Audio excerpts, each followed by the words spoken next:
के खिलाफ नहीं, हमारे अनुकूल नहीं।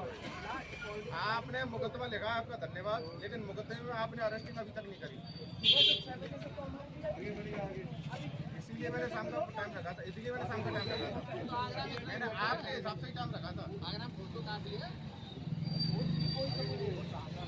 नहीं भाई साहब, या तो अरेस्टिंग करा दो, नहीं फिर मैं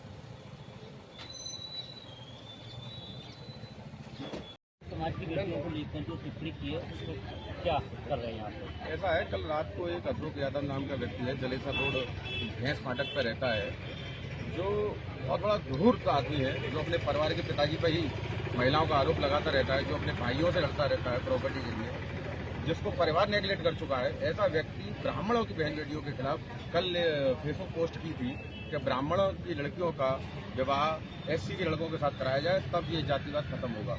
मैं कहता हूँ, तुमने अगर अपने परिवार से शुरुआत कर दी है तो हमें बताओ, हम पहले देख तो लें तुम्हारे यहाँ से शुरुआत हो गई है कि नहीं हो गई है। अगर इन्होंने अपनी बहन बेटियां भेज दी हैं एससी लड़कों के पास, तो हो सकता है ये सबसे चाहते हो, इनकी सोच ऐसी है, इनकी मनसा ऐसी है। तो अब मैं आपसे निवेदन करूंगा, मैं जब जा रहा था आगरा से आया हूँ, तो प्रशासन आमलखेड़ा चौकी पर मुझे इंस्पेक्टर साहब ने और एसीपी साहब ने आश्वासन दिया है कि हम 24 घंटे के अंदर इसकी अरेस्टिंग कर लेंगे। आपको अरेस्टिंग कराकर हम जवाब भी दे देंगे। इसका मुकदमा कल रात को ही लिखा जा चुका है, भारद्वाज जी के द्वारा मुकदमा लगाया गया है। अगर 24 घंटे के अंदर अरेस्टिंग नहीं होती है तो मैं पुनः इंस्पेक्टर साहब को भी बता चुका हूँ, पुनः इसके घर पर जाऊँगा, इसके साथ डायरेक्ट फेस टू फेस मुझे बात करनी है। मैं इससे बात करके आऊँगा कि आखिर क्या सोच है तुम्हारी, क्या परवरिश है तुम्हारी, क्या सोच कर आप बहन बेटियों के खिलाफ ऐसा बोलते हो। बहन बेटी किसी की हो, मैं किसी पार्टी की बात नहीं कर रहा, मैं किसी समाज की बात नहीं कर रहा, मैं केवल और केवल एक अशोक यादव की बात कर रहा हूँ। जो भी इनके समाज के लोग इनका साथ दे रहे हैं वो बहुत गलत कर रहे हैं। कल को ये आपकी बहन बेटियों के खिलाफ भी कह सकते हैं। जो आदमी अपने बाप के खिलाफ कह सकता है कि मेरा बाप अश्लील हरकतें करता है, अब मेरा बाप बचलन है, मेरा बाप गलत हरकतें करता है, तो सोचिए आपको किसका हो सकता है ऐसा व्यक्ति। मैं आप लोगों से निवेदन कर रहा हूँ, उनके समाज के हिसाब से उनका साथ न दें, उनके व्यवहार के हिसाब से उनका साथ दें। एक समाज की बेटियों के बहन बेटियों के खिलाफ जो बोला है बहुत निंदनीय, गलत है।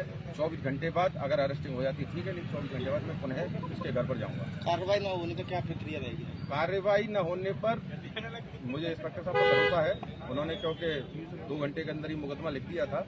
पोस्ट दिखाने के बाद हमने जब एप्लीकेशन दी तो उन्होंने अब भी मुझे आश्वासन दिया है कि 24 घंटे के अंदर मैं अरेस्टिंग कर लूंगा। अगर अरेस्टिंग नहीं होती है 24 घंटे के बाद, कल शाम को मैं अपनी पूरी टीम के साथ ब्राह्मण समाज पूरा इसके घर पर पुनः जाएगा।